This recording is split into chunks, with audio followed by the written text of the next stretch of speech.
Good evening and welcome to the NDTV Dialogues, a conversation of ideas. This week has seen a tectonic political shift. The election of President-elect Ram Nath Kovind has represented many things. It's represented a powerful symbol of social empowerment. It's also represented a political transition of the BJP as well. Also, for the first time, the President, the Prime Minister and the Vice President of India are all ex-BJP men. The Prime Minister, of course, currently BJP. And also, we've seen that all these three positions are held by people who believe in a certain ideology. What does this mean for India? What does this mean for politics? What does this mean for social empowerment? Joining me now, a very interesting panel. I'm joined by Dr Narendra Jadhav, Rajya Sabha MP, Dr Udit Lok Sabha MP of the BJP, Mr R Balashankar, also of the BJP, Ashutosh of AAP and Debashish Jarariya of the BSP. Thank you all very much for coming in. Dr Jadhav, very interesting events this week. I've talked about it as a political transition. What do you think the election of President Ram Nath Kovind represents? How does it go beyond tokenism, as the opposition may say? No, it is a huge symbolism, but it goes beyond that.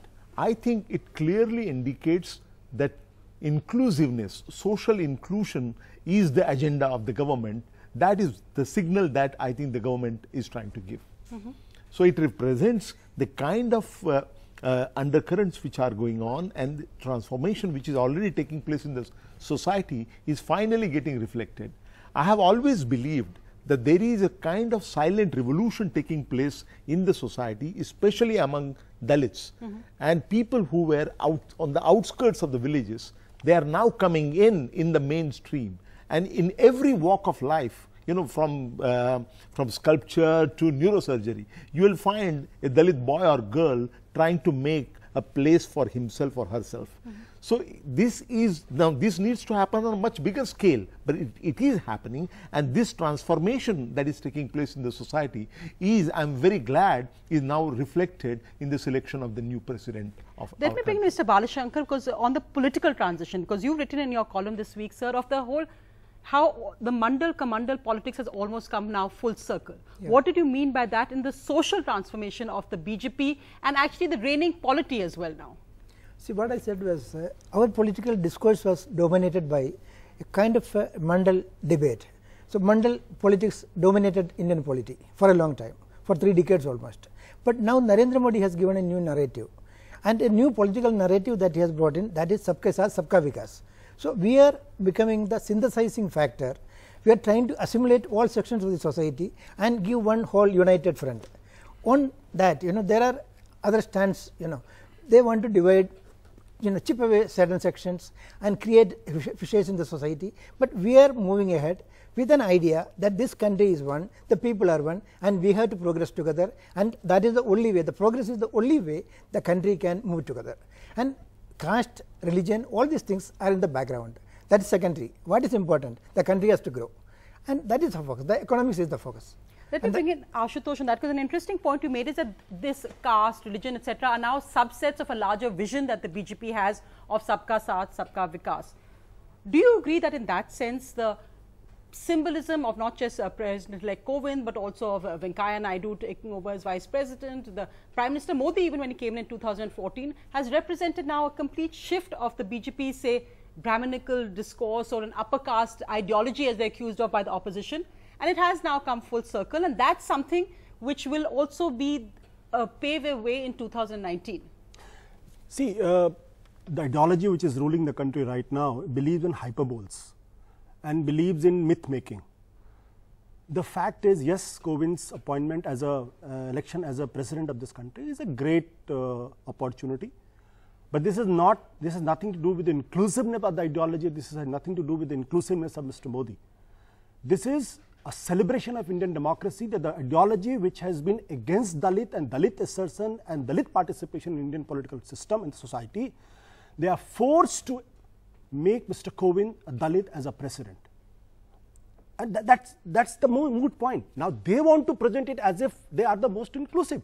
May I ask a question? Why there is so much anger in Dalits right now? Because Una happens, nobody is bothered from the cabinet, nobody is bothered from the party. Rather, they blame those Dalits. Saharanpur happens, who is responsible? Everybody knows. When Periyar Ambedkar circle, when the boys were targeted over there, nobody speaks. When the Rohit Vemula is forced to commit a suicide and the name of the 3 cabinet ministers comes into that, nothing happens. The whole cabinet is silent on that. So why? Because there is a Dalit upsurge and Dalit assertion which is going against the ideology, and it is manifesting very fast. So there is no other alternative than to. Though an interesting point, and I think that also came out, Dr. Udit Raj, in pitching Meera Kumar versus Ram Nath Kovind. It's almost become also about what may have been earlier, say, a common Dalit assertion which Mayawati seemed to represent. Now that has also splintered, and various political parties are trying to capitalize on that. As someone who's been in Dalit politics for so long, do you feel that in a sense the traditional Dalit politicians have failed the aspirations of the community, and they are now also looking for which national party will represent them best? In a sense, perhaps why the UP vote shifted of young Dalits to the BJP in both 2014 and in recent in the assembly elections. We have 28 states and 7 or 9 territory. In one of the states, that was Uttar Pradesh, where Dalit assertion was there in field of politics. So you cannot say that traditionally or for many decades Dalit politics was there as a force. It was not there as a force. Now it's emerging. So for some time in Uttar Pradesh it's emerged. Now days to come it will emerge more and more in other places also. And coming to the second point is that, of course, I congratulate the party. I thank to the party that they gave the opportunity to a Dalit to rise to the level of the President of India. Definitely it has instilled the confidence among these people, and participation in governance in the governance, that is very necessary, and not only from the point of view of the Dalit, but also from the point of unity and integrity of the country. See what happened, that it's a very sizable section, Dalit section. No, but let me tell you. No, I just wanted to ask, because you raised that, when as part of the BJP, when incidents like Una happened, you had expressed regret at that time. Do you feel that the BJP, there has been enough of a mindset change at the full circle, as Mr. Balashankar said? Do you think at the BJP there has been enough of a mindset change? Is it a different party today? See, I tell you, society is never static, and it is always dynamic, and parties or leaders have to respond according to the change scenario. Now the awareness is increasing in all sections, and you have to cater the aspiration of those. And as far as Una is concerned, I was opener in Lok Sabha, opening speaker. I said that it has been happening, the atrocities are happening, will happen in the future also, because it is embedded in society. Whosoever government it is, be it BSP, BJP, Congress, it varies quantity in quantity. Okay. Otherwise, atrocities are not going to be stopped. It will take decades and centuries more, because it has a root in society. No, of course, and as we've seen also that the statistics of crime when Mayawati was Chief Minister in Uttar Pradesh, atrocities had happened at that time also. So it's not that it's because of government only, or because of the let me bring in the opposition, the BSP, on that. Debashish, Jarariya, the question about whether Mayawati is losing the narrative in a sense, the dramatic resignation this week from Parliament, saying that she wasn't allowed to speak on the Saharanpur atrocities. Well, she could have done a lot more outside Parliament as well. Is it also about now this kind of one-upmanship? Has her traditional vote bank lost faith?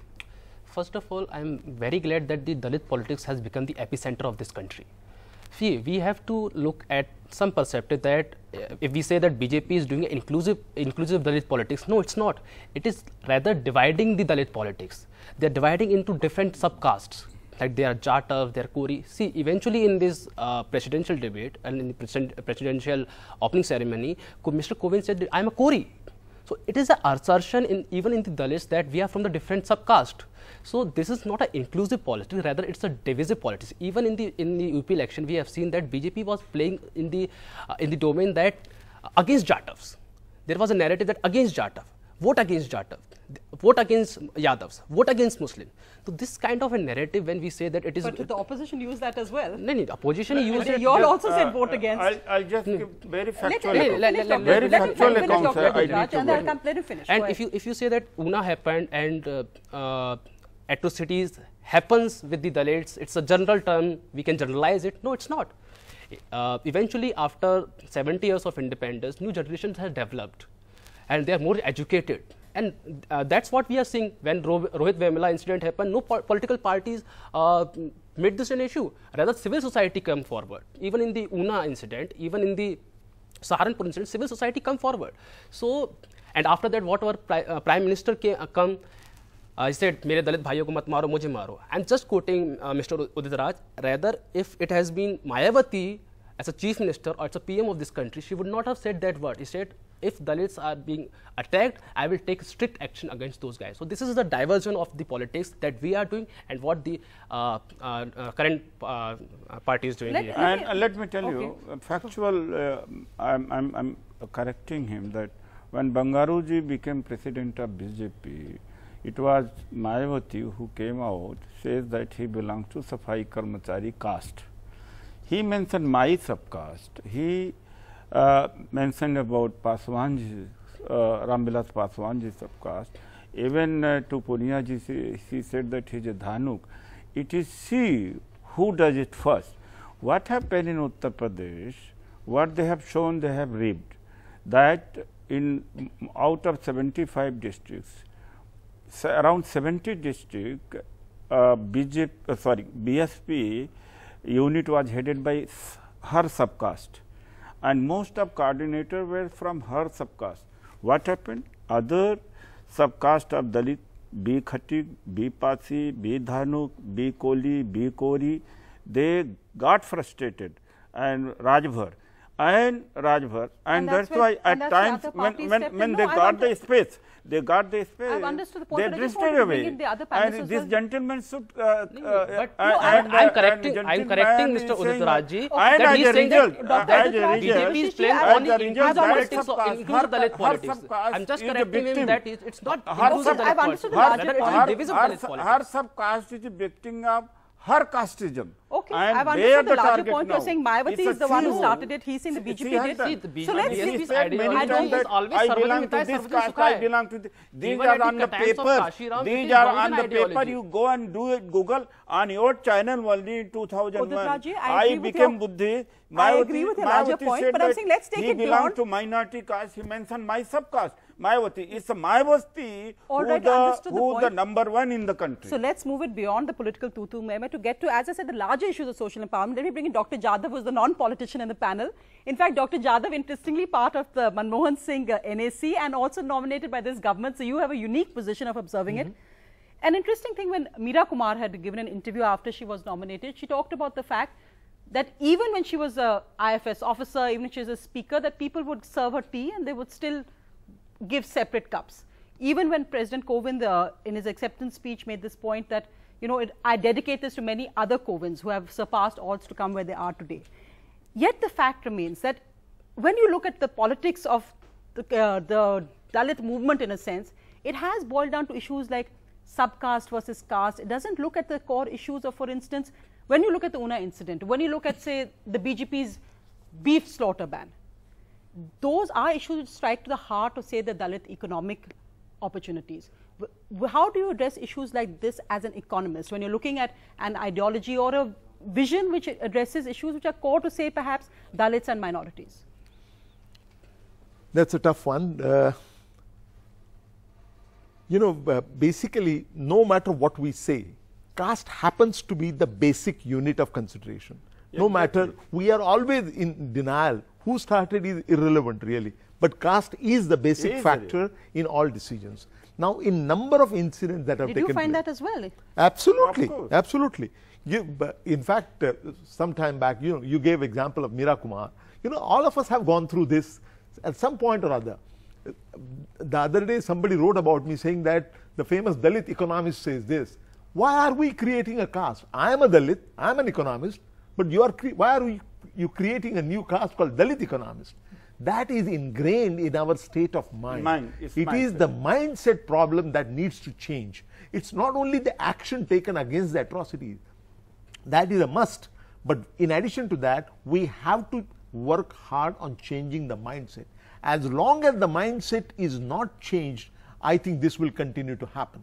And therefore, what I see is in terms of Mr. Kovind becoming president, what I see is not change of mindset, but what I see is a political inevitability, is the reflection of political inevitability, and that was bound to happen given the numbers came. The economics question, the tougher one. Economic question. But let me Economic tell you- Let him just question. finish, Dr. Jadhav. In all these incidents, who are the people who are at the raw end of the stick? Wrong end of the stick are people either in minorities or Dalits. Take the case of Gorakshaks and the havoc that they are doing. There are two kinds of people, two sets of people who are suffering. One is minorities and second is Dalits, because their livelihood depends on that. So all these things have implications for the livelihood of the minorities as well as Dalits. And therefore, if you look at the economic factors or economic impact of these events, it is going against the theme of Sabka Saath, Sabka Vikas.